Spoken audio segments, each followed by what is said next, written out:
I'm guessing that, I guess they'll say an illegal wraparound on the rebound. You know, both of these teams, Dan, fighting hard for boards. And I really, really respect the ability Pitman has been able to do, not only with those second chance rebounds, but also on offense. Yeah, a lot of opportunities here on both sides that have been an interesting dichotomy to dissect. Another fader by McKenzie, no good. Down the other way quickly is Rozzi. Looking to waste no time is Pitman.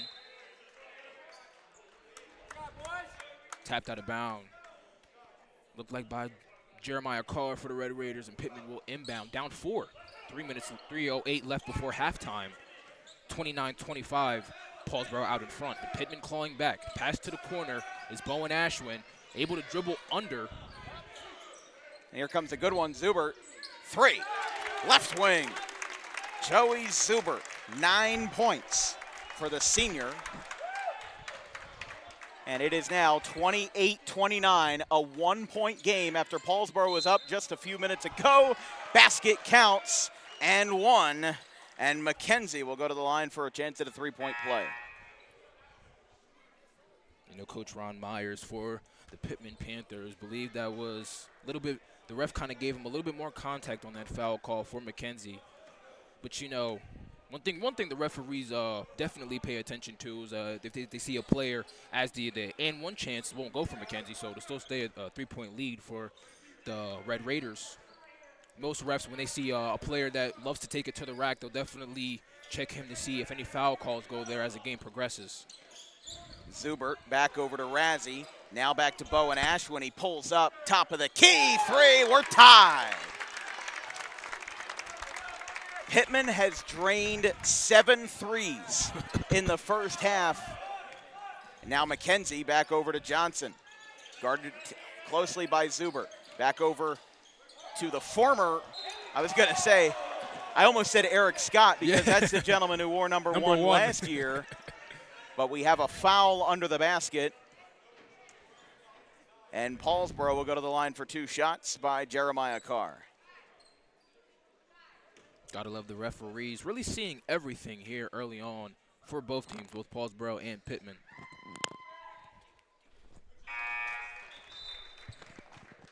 .205 left in the second quarter. 32-31, Paulsboro leads. Carr made that first free throw. Paulsboro having a little bit of trouble shooting free throws, but Carr, no problem there on it, both of his 2. Jeremiah Carr with his first points of the night as we enter the last 2 minutes of the half. Zubert, left wing, front iron. Still a 2-point lead for Paulsboro. This is the first round of the Pitman Holiday Tournament and a travel. In the first round game, Caravel Academy of Delaware took care of Triton 71-46.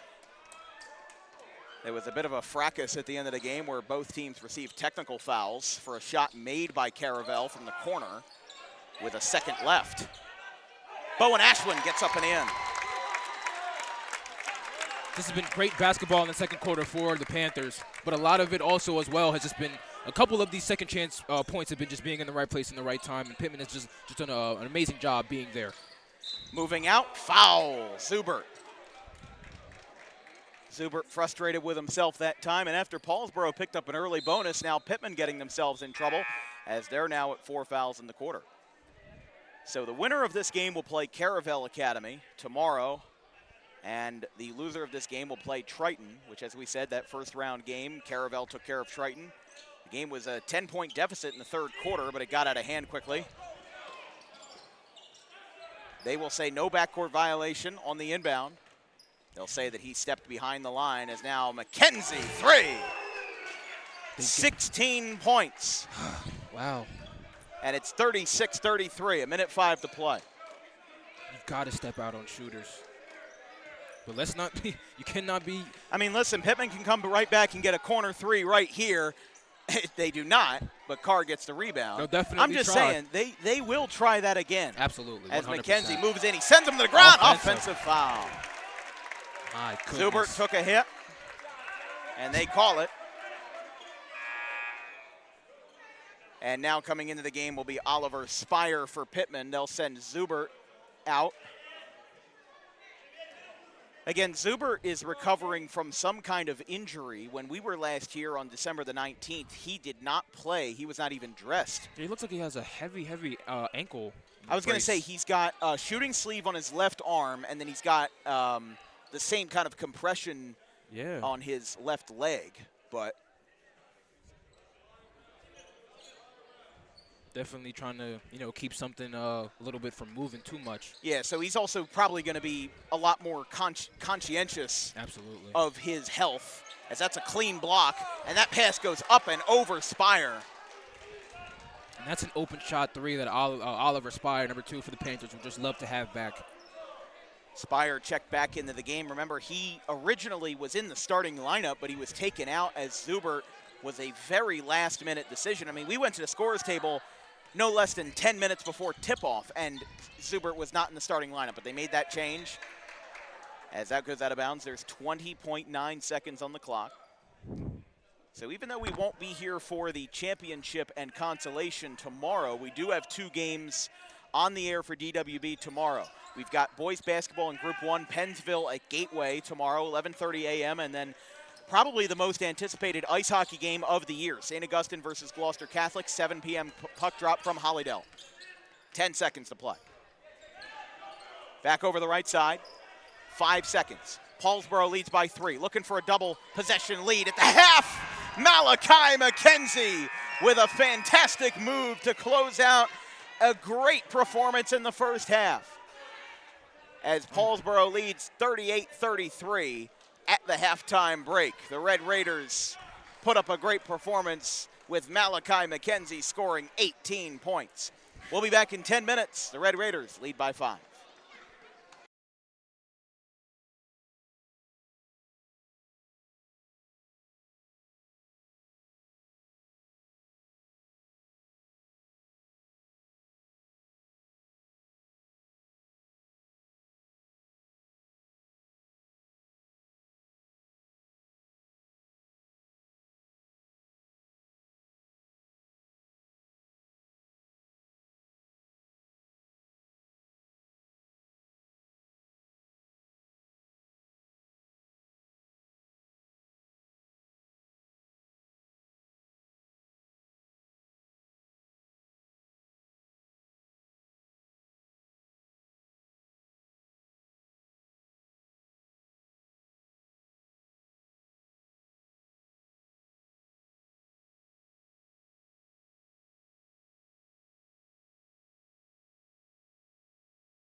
May is Mental Health Awareness Month. It is the responsibility of all of us to make sure that our friends, family, and anybody who we hold dear in our lives is feeling well. The problem with spotting mental health issues is that the symptoms aren't that obvious. Just because someone is okay or appears okay on the outside doesn't mean that they're okay on the inside. It's important that if they are in distress, that they call the right people and they get the help that they need. And it is very important that we treat each other with respect, regardless of who you are or where you come from. But it is just as important that we treat ourselves with respect, regardless of the situation going on in our lives. If you're in distress, you can call this number, 988, or you can visit any of these websites if you're not in distress, but would like to learn more information about mental health awareness and research.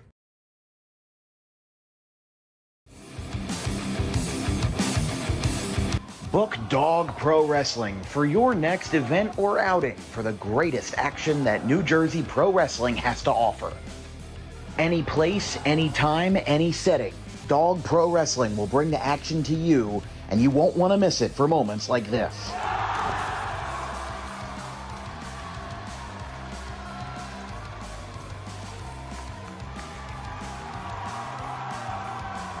But don't just take it from me. Take it from Max Mundo, the Dog Pro Wrestling ambassador. This is Max Mundo with Dog Pro Wrestling. Are you a civic organization, sporting club looking to fundraise? Then look no further to Dog Pro Wrestling. We do grand openings, corporate events, and much more. And why not from some of the wrestling talent themselves? I'm Vinny the Fixer, and I'm the champion of dog professional wrestling. If you want to book the best, come see us. We're the cream of the crop. We'll come to any fundraiser you can think of. Just name the place, and we'll show up. This is the upstanding Dylan Mesh, and for the entirety of my professional wrestling career, dog wrestling has been a mainstay for where I like to wrestle. So you can believe me when I say that it is quality. And I'm upstanding. I'm the only opinion you need. Yeah! It's your boy Gabriel Hodder here with my man Matthew Oman, and if you want your events to be all fight, no flight, then book Dog Wrestling so you can witness true primal fear. Woo!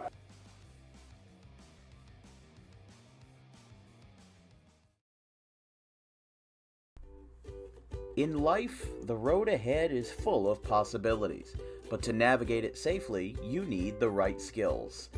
Harper Driving School is the premier driving school serving Gloucester, Salem, and Camden counties. With experienced instructors, many of whom are teachers in local schools, we are dedicated to your success and will help you master the road with confidence. With an over 95% success rate of students passing their road test on their first try, you know your student will be in good hands while embarking on a huge step of their young adult lives, all while avoiding the lines at the DMV and getting insurance discounts. We chose Harper, and so should you.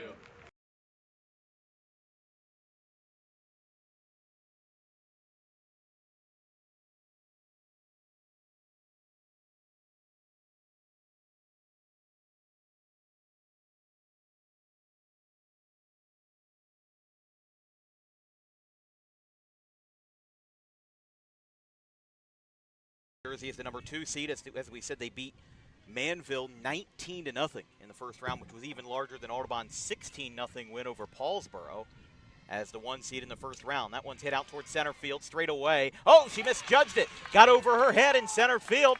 Now this one's got a chance to be 3 bases for Spire. She's flying around third. Here comes the throw to the plate. It is not in time. What a way to kick off a semifinal with an inside the park home run. Emma Spire, who will take her talents to the Great Danes after 2026, lights up the scoreboard with a fly ball that got misjudged in center field.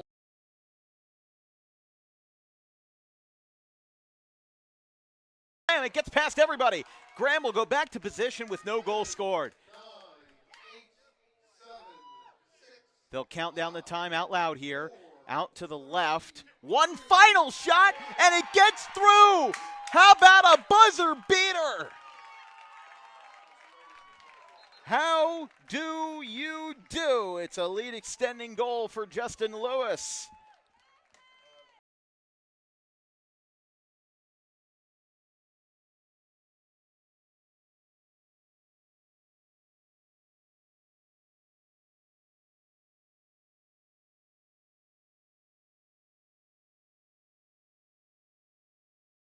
To end the day for Luke Pokrovsky. Little pop-up, first base side, he calls for it, and for the first time in 33 years, the Charlotte Cougars will hoist the trophy and face Middlesex on Monday.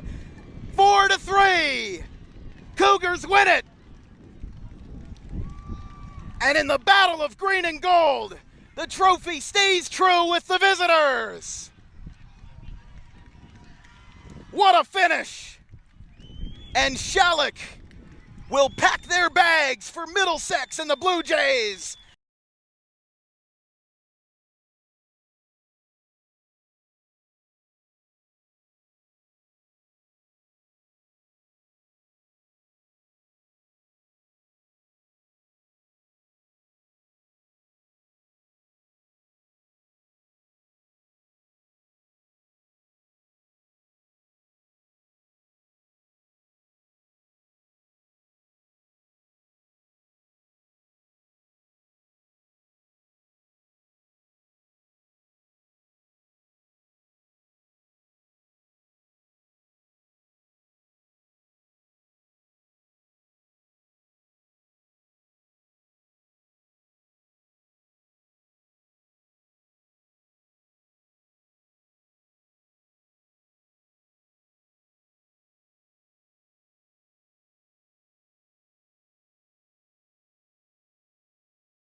We're ready to go.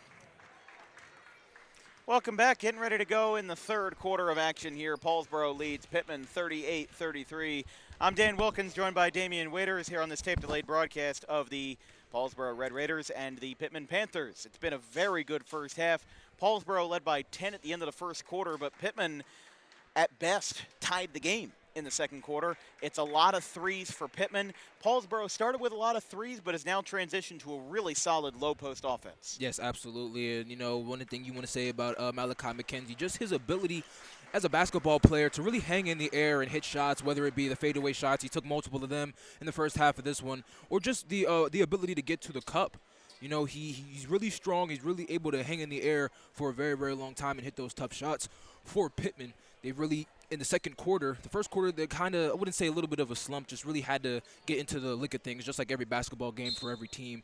But in the second quarter, right before halftime, really truly resilient and able to play that defense and able to hit a good amount of threes. Like you said, about 7 or 8 threes in the first half, Dan, for the Panthers? That would be 7 3-pointers for Pitman as that shot misses.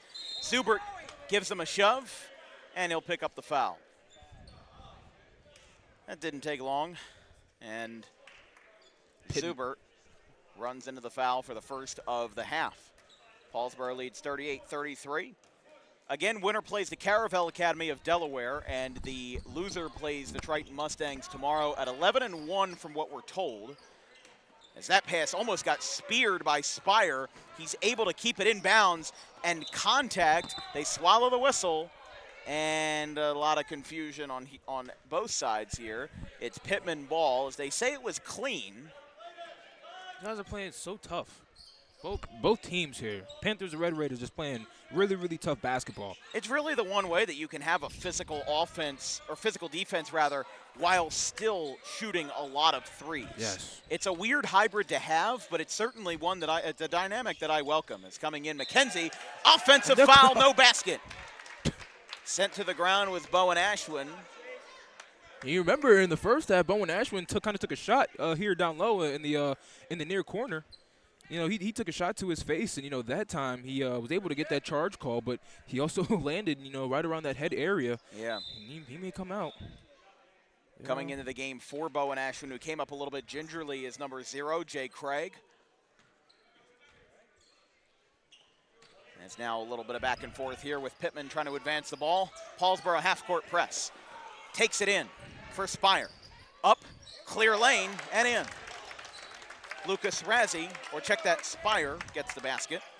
He wanted a foul call right there. He was hit pretty hard in the face, just didn't see it from the refs. Spire with his first points of the night. Now it goes back to Zubert. It's a 3-point game. Zubert spins around. Got hit in the merry-go-round, and now it'll be Carr. Carr over to McKenzie. As we mentioned, McKenzie has 2 fouls, both of them offensive fouls. And now it's back. Here comes a heave. It's Zubert to make it a 1-point game. Hello and goodbye. Joey Zubert. Yeah, that time Jeff says Taylor. hello to his passing friend as he gets that one to go past on a nice pump fake. And now Carr moves in. Foul. That was a great move there down low by Jeremiah Carr. We've seen a lot of great moves from inside. I'm really enjoying how these offenses are playing off of each other. Because last year, I mean, Eric Scott was hurt, and for Pitman, you still had the 1-2 punch of Fizicaro and Crispin, and I feel like these two teams are now more or less equal in how they're playing today. Their play styles are bouncing off of each other really well, and I've mentioned it before. A good game isn't just about records. It's not about – absolutely. I mean, 2 teams can be 10-10, and 1 team can still win by 20. But if you have a game where their play styles are super similar like this, where you're seeing a mix of inside paint scoring right under the basket with a lot of physicality combined with a 3-point shot, you're seeing a lot of success here from both teams in what's a high-scoring affair. After the pump fake, Razzie what a with shot. The 3. Just the pass fake, you know, wanted to sling it over to his man, able to get the defender looking and pull up for that 3-point. Pitman leads for the first time tonight as the masked man unleashes a 3. He's got 9 points. And now it's over to Robinson. He steps out. No, foul. Call a foul down low. I couldn't tell if he stepped out of bounds, but no, they call a foul. They get number 0 for the Jay Craig on the push. They're going to call Jay Craig on the foul. It's his third, so he should be careful from here on out. Yeah. Pittman doesn't have that deep of a bench. They do only have 2 other varsity starters that are dressed. The rest are in standard JV attire, as this one is brought up. Well, an interesting development is Jeff Taylor. He had 8 points in the first quarter, hasn't scored since, as this one is up. And another foul on Paulsboro. Wow. That's going to be on Jacoby Bennett. I don't ever think I've seen this amount of offensive fouls. Yeah. Well, that one was off the ball, but, Malachi McKenzie, he has 2 on-the-ball charges called on him. Bowen Ashman has 1. Look at this. Oh, what just beautiful They found passing. a wide-open look down the floor, and Jake Craig just scored his first points of the night. Pittman has their first multi-possession lead, 42-38. Moving in. Nice Euro. Can't go. Rebound Craig. Back over to the right side. Now coming in. Bounce pass. Over to Zubert. Fires it. And it's out of bounds. Paulsboro got a touch. They want those passes down low. They just want something to go their way right now, and that's exactly how these 2 teams are operating. Ah, there it is. Now here comes the steal. McKenzie might have gotten fouled there. Taylor gets the basket, his first points of the second half. And with 5 minutes to play in the third, it's 42-40. 2-point lead for the Panthers as pulling up 3 off the mark. Rebounded by Robinson. Stolen away. They're going to say that's out of bounds as Robinson and Zubert got together. Again, that physicality from Joey Zubert coming in and paying dividends. As it's still with 4:44 to play. You got to admire. Two-point game. You got to admire Ron Myers and his ability to coach his Panthers back into this game. It's Carr on the right wing, double guarded by Zubert and DeChristopher. Bowen Ashwin checked back into the game in place of Spire. Or check that in place of Spire. Spinning around, can't get anything there. Tries to get it out, no whistle. We stay alive here. As this is nearly a 30-second possession, here comes a 3, too strong. Robinson, that's going to be an over-the-back foul. I think that's the right call, is it not? Actually, they called that on Pitman. No, oh, yeah, they called that on Pitman. I think wow. Well, the referee explained it on the baseline. He said you can't box out in the air. And that's pretty much what he did. So I think that's the right call. DeChristopher gets it in. I mean, just in the sense of the fact that it's kind of a reckless play. Yeah. It definitely is a dangerous play. As that one goes around McKenzie. 4-point game for Pittman. Fires it across. Taylor, catch and shoot. 3. On the left wing, Jeff Taylor with a lucky 13, and it makes it a 1-point game. It's a 30-second timeout. We'll take a quick break. It's 44-43. Panthers ahead by 1.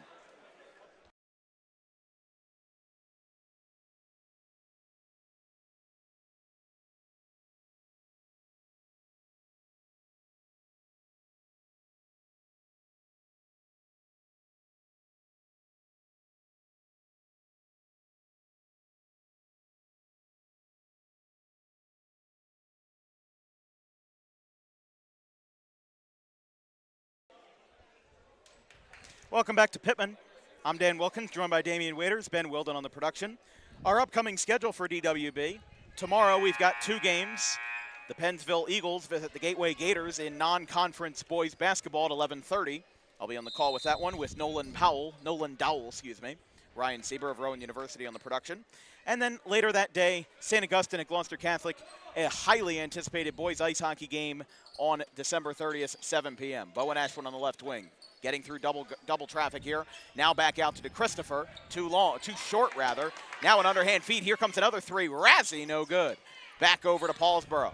He clears it on the rebound. We'll go into the schedule for after the new year in just a moment as McKenzie with another crafty basket. 20 points now for the senior guard. And the Red Raiders retake the lead.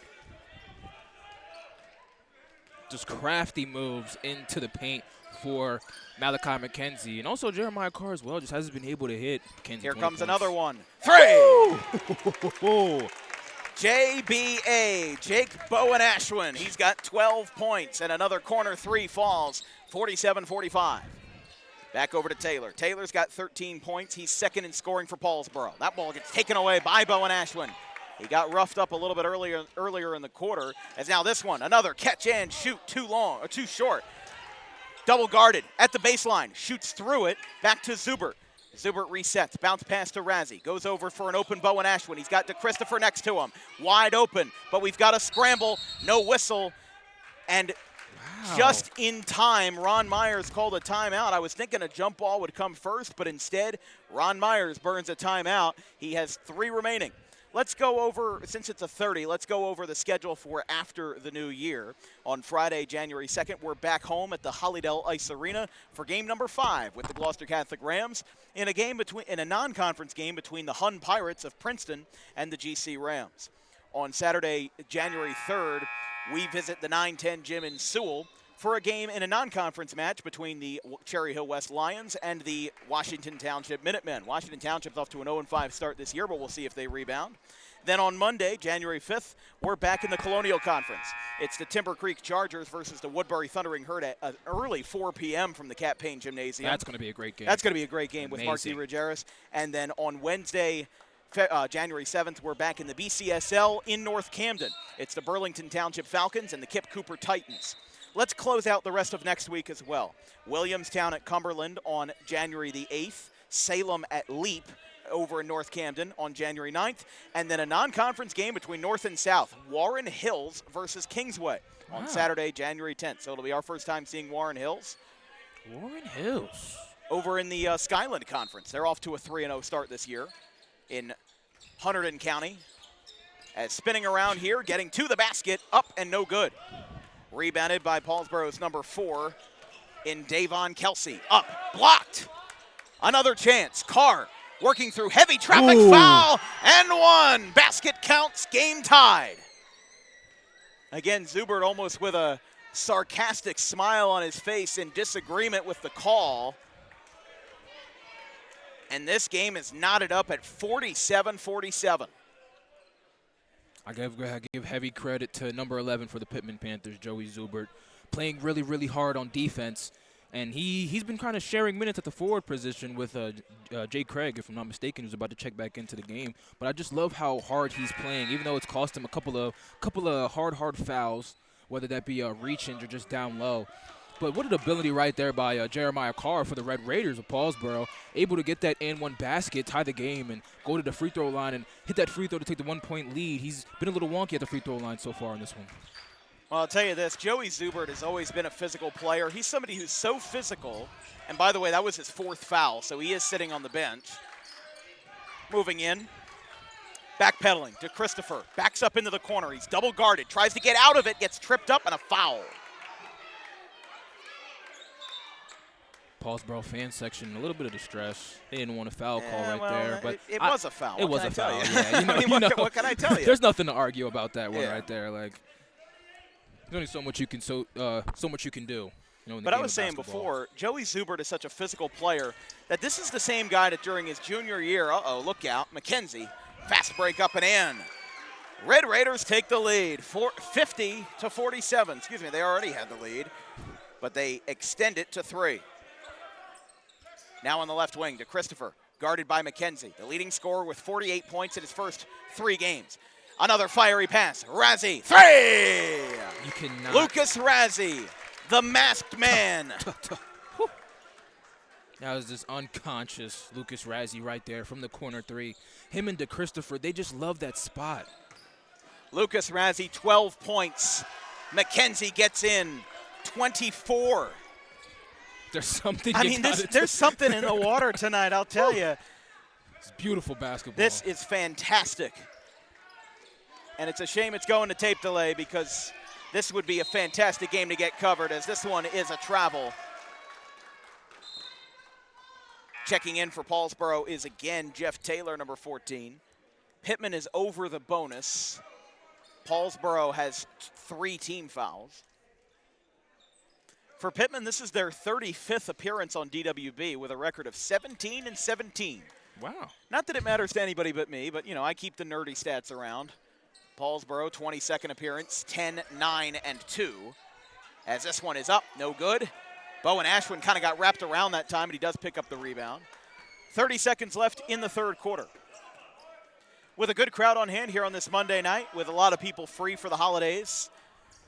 The kids in high school and college off for the winter break as this one goes, speaking of breaks, McKenzie, look out. We're going to get a foul on DeChristopher. And DeChristopher had a full head of steam. He almost went through that door into the parking lot. As with 16 seconds left, we've got a 2-point lead for Paulsboro.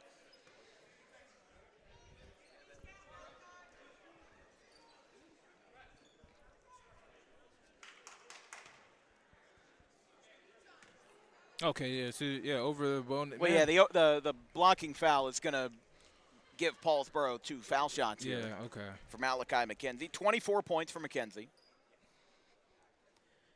If you'd like to make a contribution to Dan Wilkins Broadcasting, if you'd like to send us anything at all, send us it on Venmo at DW Broadcasting. No spaces, no hyphens, of course not required. Everything is free to watch and covered by our wonderful advertisers and sponsors. But if you'd like to make something extra happen in terms of getting our producers paid, keeping the lights on, if you will, and equipment expenses, travel costs will be greatly appreciated. 4 seconds. Paulsboro's got a last chance. McKenzie chucks it up. No basket. And Paulsboro, 2 players on the floor. Paulsboro had 2 players flying. I don't know if their destination was Mama Marie's or what, but they had 2 players flying high in the air. 8 minutes to play here at the Rob Waddell Gymnasium. It's Paulsboro 54, Pitman 50 in a classic here in Gloucester County. We'll be right back.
Welcome back here from Pitman High School. I'm Dan Wilkins, joined by Damian Waiters on the call. Ben Wilden is our producer today.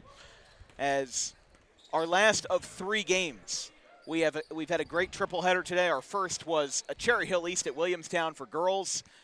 What a game that was, as that gets tipped away. Taylor takes it on top of the Panther logo. Carr at mid-range. 3 Panthers in varying vicinities to the guard. Up and in. Malachi McKenzie, 26 points. I mean, if he wins this game, it's going to be the Malachi McKenzie show, I'll tell you that much. As 30 seconds into the fourth, Zubert, no-look pass. Back to Razzie, double-guarded, got JBA. Now he's got Zubert. He's got an open man. He deflected the pass to Christopher, too short. Rebounded, but Jay Craig touched it, and it's Paulsboro ball. I mean, I don't really know how Craig can complain about that. He was the last one to touch it. Yeah. So just down low, couldn't really secure it. I love how unselfish Craig is playing down low. Oh, yeah. Out of all the starters, I mean, you think about it, Craig has only 2 points. Everybody else has 10 plus. Yeah. I'm going to say backcourt on Paulsboro.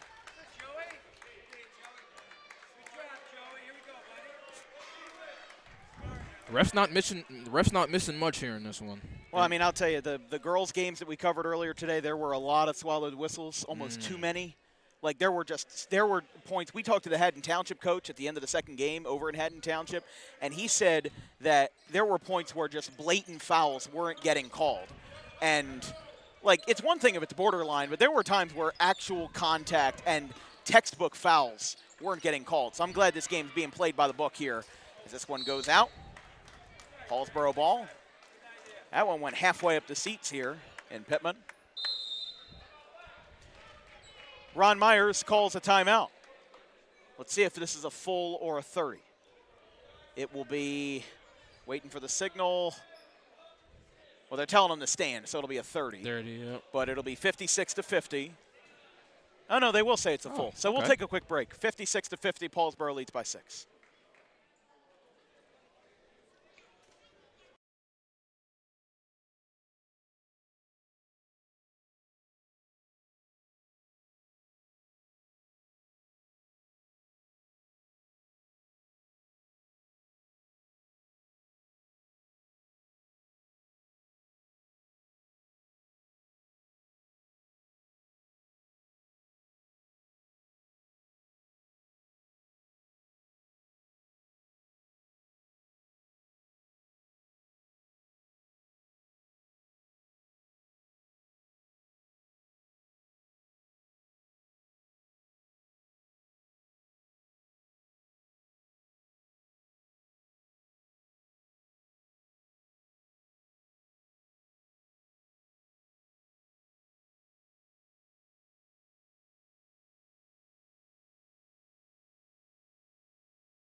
Back here from Pitman, 6-point game in favor of the Red Raiders. The visitors in this one.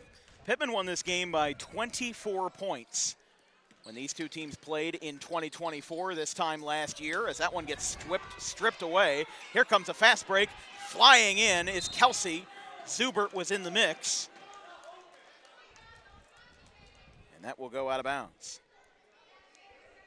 Yeah, the Christopher kind of had a, when Lucas Rossi got that steal, he kind of had to direct the pass. He said, pass it up court. We have a man running out in the open. Yeah. A lot of players taking flight today. Welcome to PIT, Pitman International Airport, as here comes a 3 to Christopher too long.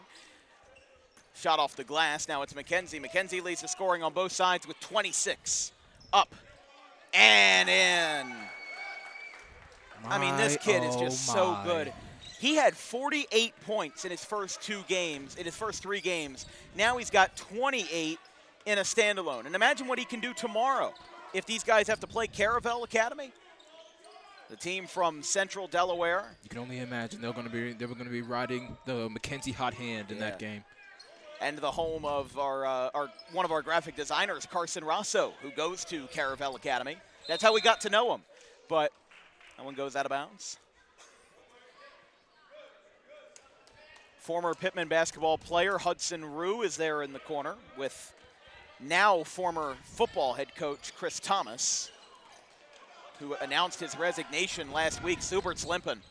Zubert is down. We've got a foul and 1, but now the attention turns to Joey Zubert, who is down and will now need some attention as he is hampering that left ankle where he already has a brace on it. I just hate to see it. And he's going to go straight back to the locker room. So they will send Spire in. And again, Zubert's been hampering that injury. And he already came up limping on one play before, but that time he could not finish. And he'll now go most likely out for the rest of the day, if I had to guess, with 5:32 to play. And that's one thing you can't have if you're Pitman. I know it's not his fault, but a 10-point game, you could easily have a momentum shifter with Zubert on the floor, and now that gets taken away from you, one of your main lanes. No, just absolutely. Like, the way he's been just able to shift this game on the defensive side. Paulsboro playing a little bit hard, Yeah. Well, I think Paulsboro knows now that Pitman's now down a leg. We saw the absence of Zubert in full effect when they played Gloucester on the 19th. I mean, the thing that Gloucester had, they had a monster third quarter. Pitman didn't really know how to let up, and then by the time the fourth quarter came around, they played well, but it was too little too late as that bounce pass gets away. Here come the Red Raiders. It gets stolen away. Spire Check that, Bowen Ashwin, bounce pass, stolen by Robinson, but now a scramble. Craig on the ground. Craig gets a face full of Paulsboro. Now coming in are the Red Raiders, spinning around. It's McKenzie. He gets tripped up, tries to shoot through traffic, and it's Pitman ball. Quarles not happy with it. Just a lot of physicality here in the fourth quarter, and it's all coming to a head here. Absolutely. And, you know, the fourth quarter is where it usually does. You know, it comes to. And only one foul on each side, believe it or not. Wow, yeah.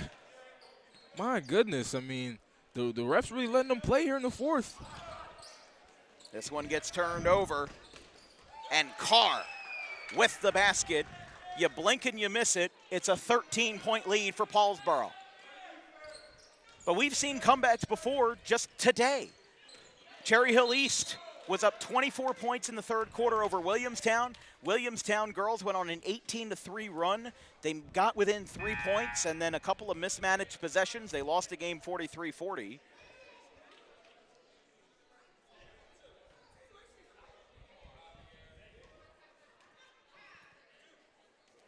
We'll have 2 foul shots here for Jake Bowen Ashwin.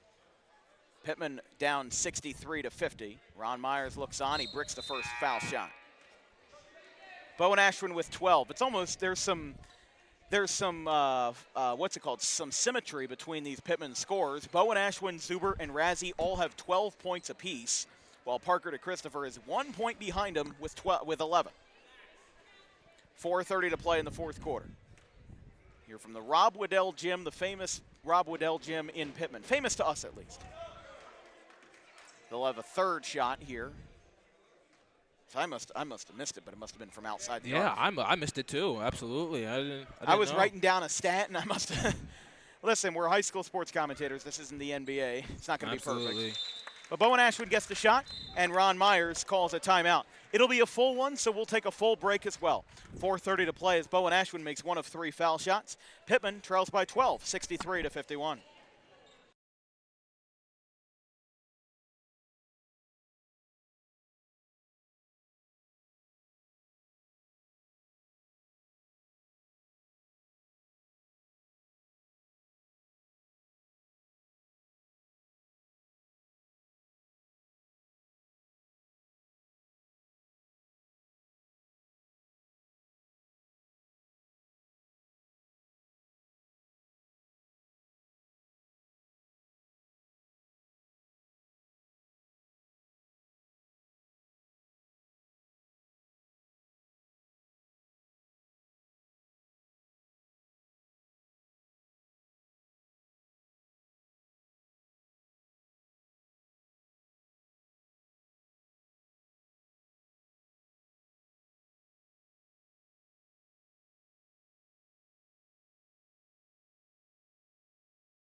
Suffer badly.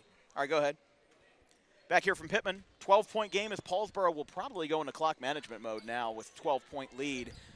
Pitman will try to get some steals. They still have 1 foul. Paulsboro has 2, so even for the physicality that this game has possessed, look out here. Ball comes out. Talking right about those steals as this is punched out of the air. Razzie has it. Razzie still suffering from a nose injury, but still playing as the 3 off the mark.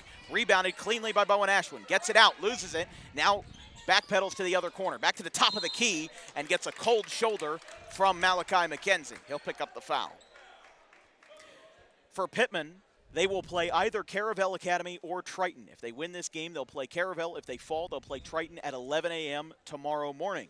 And then the winner of this game, Paulsboro, would play. If they win, they will play Caravel. That basket's no good. Three from the top of the key, no good.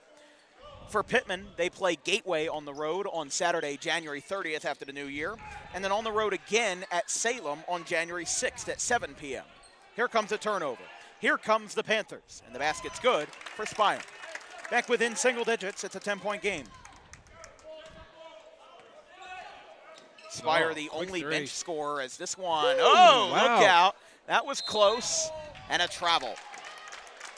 The momentum slowly starting to swing in Pittman's direction, they really have to capitalize on these good shots when they're able to, because they're able to pass the ball. Yeah. Really able to get great spacing, and they just have to capitalize. Pitman will play 4 games in the first full week of January. The 6th at Salem, the 8th the 8th versus Pennsgrove, the 9th at Clearview, and the 12th versus Riverside. And then for Paulsboro, they'll have a couple of tough games ahead. We mentioned the bracket for this. There's 2 girls games as well, very similar to the Audubon Holiday Tournament where there's 4 teams on both sides. You have a girls final, girls consolation, boys final, boys consolation. Paulsboro last year with Darius Quarles went 8-17. A former perennial Group 1 contender, certainly had a rough season with injuries, graduations. Paulsboro looking to right the ship here. They play Highland on January the 3rd at 11:30 a.m. And then they play Haddon Township and Woodbury on the 5th and 7th. So after this tournament and ringing in the new year, Paulsboro will start the new year with a 3-game homestand. And then they go on the road to play West Deptford on January the 9th and then Gloucester on January the 13th. Yeah, the first couple of games for the Red Raiders, a 1-2 start. Should mention, I'm sorry to cut you off, we do have that Paulsboro-Gloucester game on the 13th of January. I didn't want to get too deep into the schedule because once I get more than 2 weeks out, things do change a lot. But here comes the Christopher. 2:42 game. You know what, Dan? I'm surprised that Pitman hasn't been getting more of those calls. Quite honestly, a bit banged up.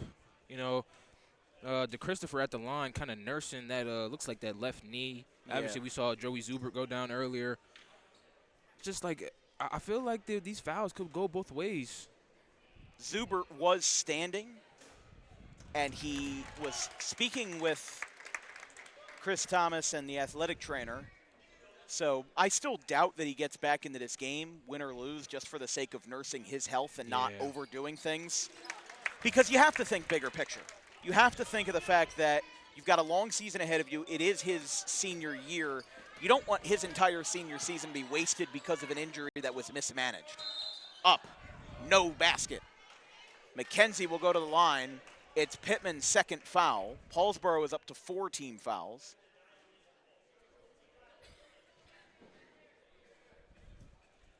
And at the line will be McKenzie. If McKenzie makes both foul shots, he will be up to 30 points on the night and will be DWB's first 30-point performer of the year.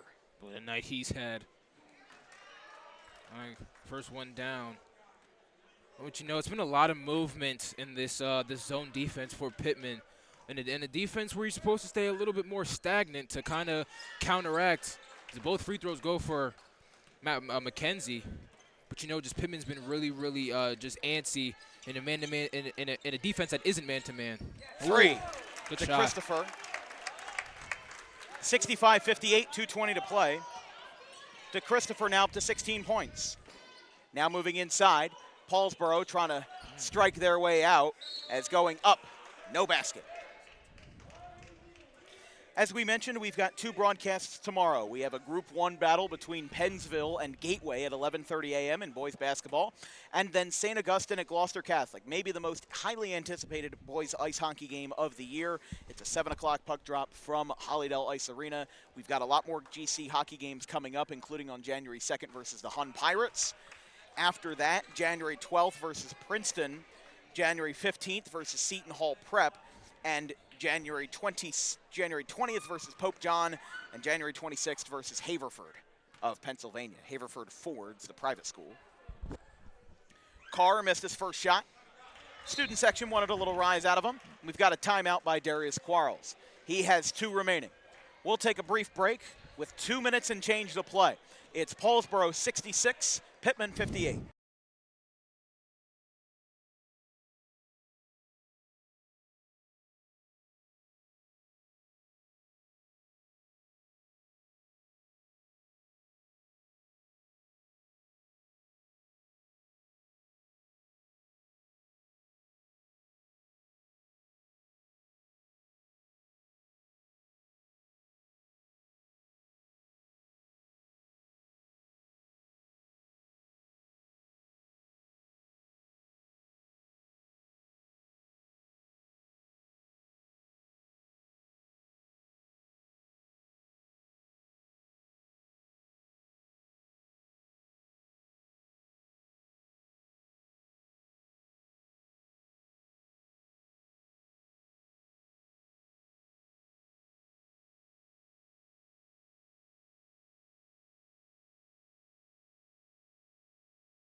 Oh, okay. I thought you did.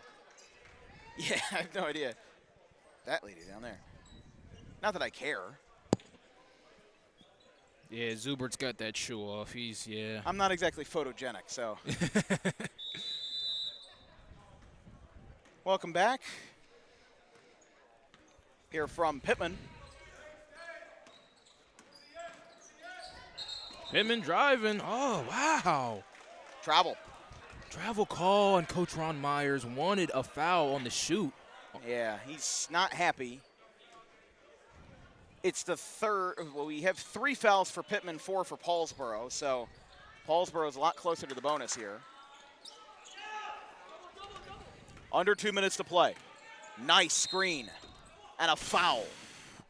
As on his way up, Malachi McKenzie shot through contact. That foul's going to be against, looks like Bowen Ashwin. That's his 4th foul. Yeah. But with 1:50, there's no time to be delicate. This Malachi McKenzie's able to his ability to navigate the paint. He loves that Euro step. He loves to step through in between defenders as he hits his first shot. He just loves to really go around defenders. And like I said a little bit earlier before the last time out, Pitman has been really, they've been really jumpy in their 2-3 zone. And a defensive position where all 4 or 5 of your guys are just supposed to stay stuck to their zone. 1:45 to play. Paulsboro leads by 9. We've got 67 points on the board. That pass gets thrown away. Red Raiders able to save it. McKenzie barely stayed in bounds. A pile drive for Malachi McKenzie, who gets hit hard, and now he is down, clamping at his right arm. He's going to get helped up, and that's not what you want to see. He scored 30 points tonight. Easily the player of the game for Paulsboro if they win. And with 1:30, it'll take a miracle for the Panthers to advance in their holiday tournament, their host tournament. Up to Christopher, shoots in a nice basket. 18 points for the lone junior in this starting lineup. As now DeChristopher steals it away. Not for long. He's got a lot of problems out there as now it's Spire up and foul and 1. No, offensive foul. Wow.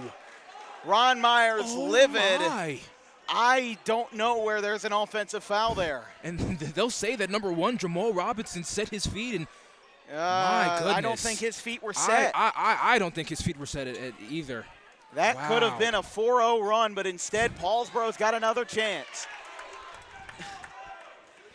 And Taylor's got to be a little bit. He's got to be very, very. This is what I'm finding funny here. I'm sorry to interrupt you, but no, I find it funny that Pitman has one play where Pittman's head coach is livid, and then on the very next play, there's a play where Paulsboro's head coach is livid about the call. So absolutely, nobody is happy about any of this. Nobody. Tonight. Both coach. I don't know what we're waiting on here. I don't know. Maybe the ball would have. Oh, I think did the ball go under the stands? Oh, the ball must have. Yeah.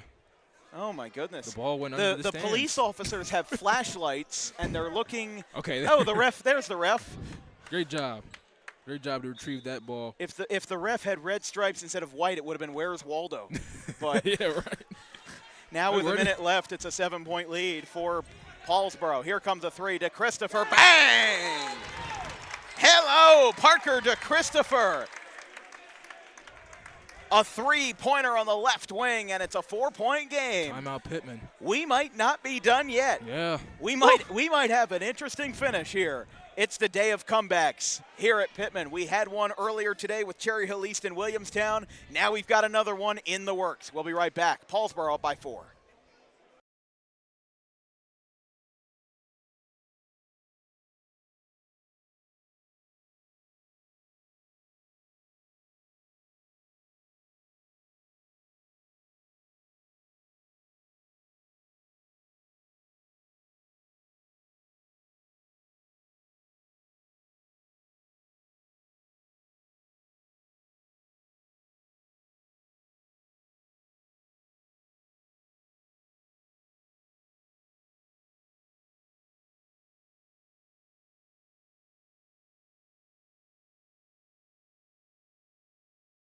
Go ahead.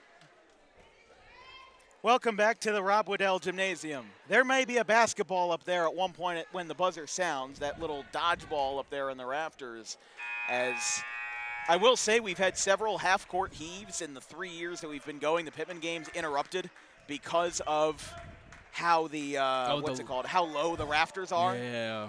There was a controversy about that in Delran a few weeks ago versus the Allentown Redbirds. We have under a minute to play, 55 seconds remaining. Paulsboro leads by 4. Pitman's probably going to get into fouling mode here. They're already over the bonus, so they can afford to foul. And they do. That's to Christopher. And again, this is where each player has to be aware of how many fouls they have. Yep, 100%. You have to have that kind of thought jogging in the back of your own head, because Jake Bowen Ashwin, for example, has 4. He knows that if he is near the defender or the attacker, that he cannot foul. Yep. If he wants to stay in this game. He has to know that. Check in with your assistant coach. Check in with your scores. Check in with somebody who knows how many fouls you have, unless you look at it on the scoreboard. Exactly. Yep. You know, sometimes these players might not keep the mental notes, but if you ask somebody, hey, do I have 3 fouls? Do I have 4 fouls? That might be a good way of keeping yourself in the game. To Christopher had his 3rd. Pitman got the ball back after Paulsboro missed both foul shots. Going up, Bowen Ashwin in. That's a great layup in contact right there, and Pitman will look to push up. Layups in contact. That's been the name of the game if it's not a 3-point shot. Here comes McKenzie with a quarterback pass turned over. Here comes Craig. Back to Razzie. Bowen Ashwin back over, makes a man miss. Ball comes out, foul. Wow. Foul Paulsboro. They're over the bonus. Pitman will shoot 2. What a beautiful Wow. just in and out move there by Lucas Razzie. You're going to the line to shoot 2. Lucas Razzie with 12 points. If he makes both, this game is tied. Oh, the scoreboard just went out. In a time like this. in such a time like this, Dan. You know. You've had a couple of scoreboards go out on you in your time. Well, yeah, when Pitman was playing Pensgrove last year. That's the funny part. Wow. Somebody must have gotten really upset at the score and just yanked the cord out, but here goes Lucas Razzie. What about the resiliency from this Pitman team? If he makes both, we're tied, and he's got to make both here. No, missed it. The door is still open, but Pitman will definitely have to get a more aggressive foul.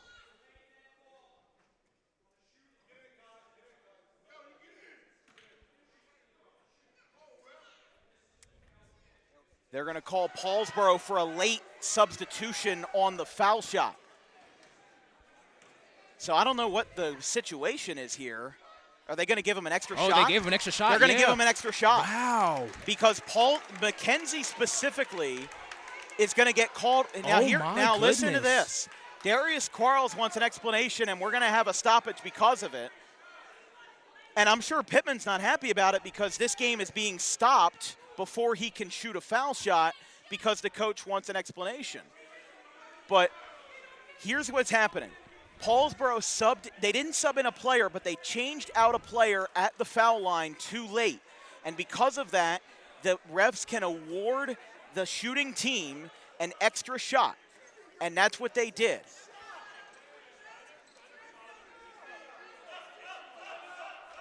And they reversed the call. They reversed it. So after Darius Quarles interrupted, they got it reversed. And Pitman's not happy about that. I don't know if I've ever seen that before. Never. Every time you see something new. But now, so they're just going to say that it's a timeout now, and it will be the last burned by Paulsboro. We'll take a break. 67-66. Paulsboro leads by 1 right after this.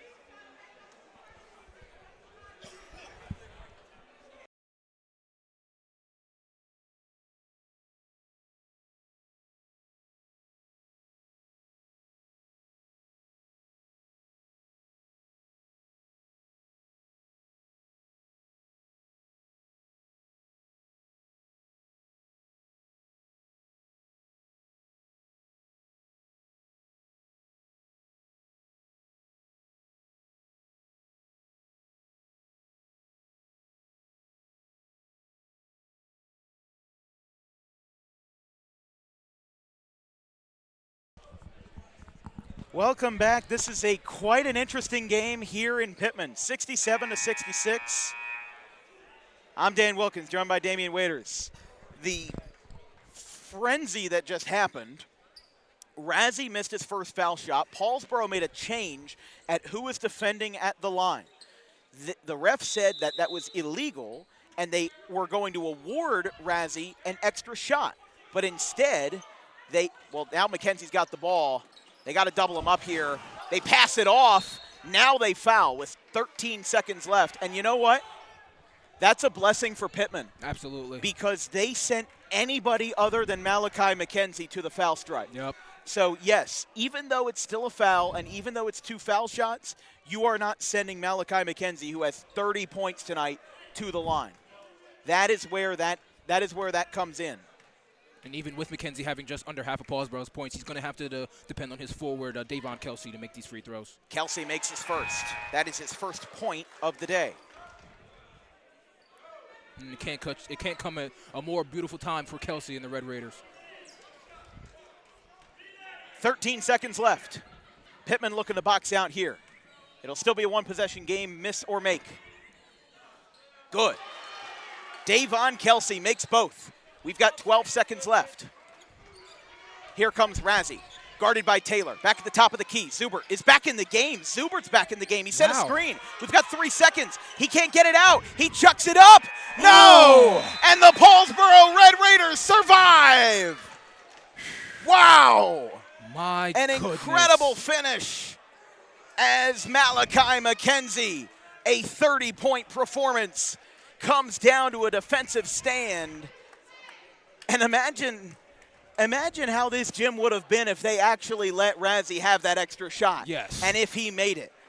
Because that would have changed everything, but that one call, that one reversed call changed the game, and it will end in a 69-66 final in favor of the Paulsboro Red Raiders. The Red Raiders will play the Caravelle Buccaneers tomorrow at 11, and then the Triton Mustangs will play the Pitman Panthers in the consolation game at 11 a.m. The championship game at 1. Damian, this was a fantastic game from start to finish. It's a shame we didn't get it on the live, but we'll get it on the tape delay. A 10-point game at the end of the first quarter, a 5-point game at the half. Pitman comes back with a monster third quarter and had the lead, but Paulsboro stormed back, and a key set of plays gave them the win tonight. Yes, absolutely. I mean, like we said, 30 points for Malachi McKenzie. And his ability all night to just get inside and get good shot creation and get inside, split the defender, and get good layups. See, even some reverse layups, which really was tough to make, especially Pitman in their 2-3 defense. But he was able to get inside, and even though he had to depend on his forward Davon Kelsey to knock down those 2 free throws, which were his only points of the game, and they came at such a beautiful time for the Red Raiders, able to get that W. But for Pitman, I mean, can you just talk about the resiliency from their basketball team? Down 10, down multiple scores, even down, I believe, a 16 maybe at one point, and just able to really fight back and get into this game, trusting that 3-point shooting. Parker to Christopher, Lucas Razzie, he loves the top of the key. And this was a really, really hard-fought game. And even Joey Zubert checking back into the game. Yeah, for the last possession. Yeah. I couldn't believe that. His team needed him. You heard my audible shock when I saw number 11 on the floor after everything he went through. He is a team player, man. Absolutely. Wherever he goes to school, he's going to be fantastic because he puts together such a good show. Whether it's on the soccer pitch, whether it's on the whether it's on the basketball court, he does such a fantastic job. A team player. And somebody who can really get it done for whoever and whenever. But I'll tell you this, the way that it goes for here, Paulsboro, they've got a good road ahead of them. They'll play Caravelle tomorrow. I think Caravelle probably takes it all for all. This is a very tough team. Yeah, they're a very tough team. And it's very hard to scout an out-of-state team when you don't know you're going to play an out-of-state team until 12 hours before the next game. So for Pitman, they play Triton tomorrow, and then they've got a kind of tough, kind of easy road ahead. I wouldn't say it's tough or easy. They've got Gateway, who's 2-2. We see them tomorrow. Salem on the 6th, which is probably the best team in Salem County this year. Although Pennsgrove, they're 4-1. They've got a long residency in Salem County to come. But I'll tell you this. If Pitman won the game, the player of the game would have been Parker to Christopher easily. But for Paulsboro, Malachi McKenzie easily. 30 points. Our first 30-pointer of the year. He's our player of the game. Yep, absolutely. I mean, he was just able to come out here and just absolutely just have his way, especially, you know, and Pitman even changed to a 1-3-1 for a couple of possessions. We saw both teams running 1-3-1s around the same time inside of the game. But, you know, Malachi McKenzie able to just really have his way in this basketball game today. That'll be all for us tonight on Dan Wilkins Broadcasting. Even though it's a tape delay, we're glad you still found the time to stay with us. 100%. We'll be back on the air tomorrow for boys basketball in South Jersey Group 1 between the Pennsville Eagles and the Gateway Gators. From our entire crew, our social media coordinator, Haley Mejia, our graphics crew, Gavin Vandrell, Caleb Lane, Carson Rosso, and Fisher Gianotti. My producer, Ben Wilden. My color commentator, Damian Waiters. I'm Dan Wilkins. We'll see you bright and early tomorrow from Woodbury Heights. Final score, Paulsboro 69, Pitman 66. Have a good one, folks.